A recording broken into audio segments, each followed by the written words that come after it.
And yet I still see that Asian men haven't.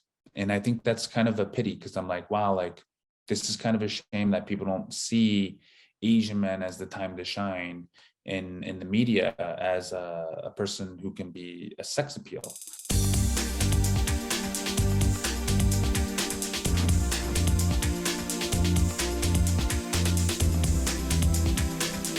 So tell us a little bit about your story. Like, how did you? Well, first let's go back to the beginning. Like, how did you? You were born in South Korea, right, and was adopted by an American family. Yeah, when I was 3 years old, I came off the plane right before, 2 days before my birthday. I think it was 2 days before, 2 days after my birthday, July 12th. Wow. And you said, I saw in the last season, you talked a little bit about how you wanted to get into modeling because you didn't see Asian representation in the media.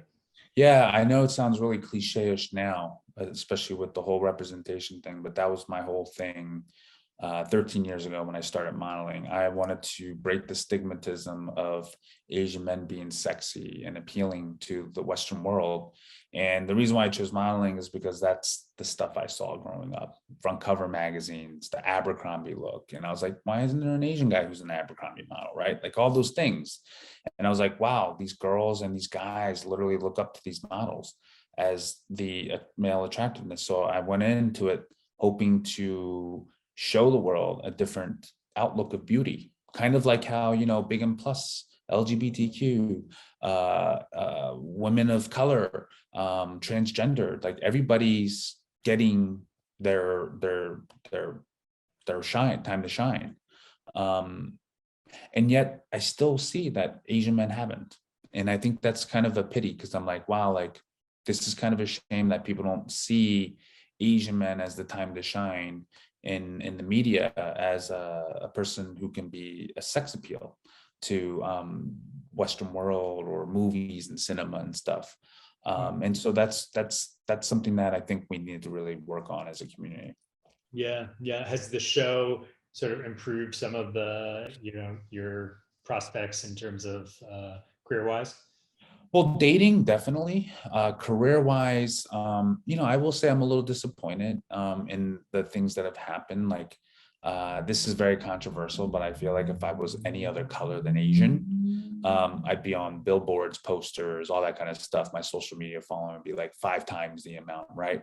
Because we're very, very watched all over the world. But I think there's still this algorithmic, as you would say, or is the world just racist still towards certain colors? Who knows what it is, but there's still a disadvantage, and it's still something that I'm trying to fight through in the media, to recognize Asians as being algorithm friendly, you know what I'm saying, as opposed to like what we see in the world right now through algorithms, or people who could be the face of a cologne ad or the clothing, who's Asian, but like not towards just faces towards Asia, you know what I'm saying? Like in the Western world, I'd like to see more of that, because the whole argument is like, well, the people in Korea, they're the face of blah, blah, blah, but yeah, but they're not worldwide, like when you're a face in America, you are worldwide everywhere.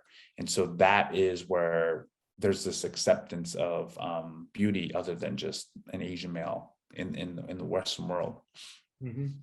Finally, can you just explain a little bit of the history of like how this group of friends came together?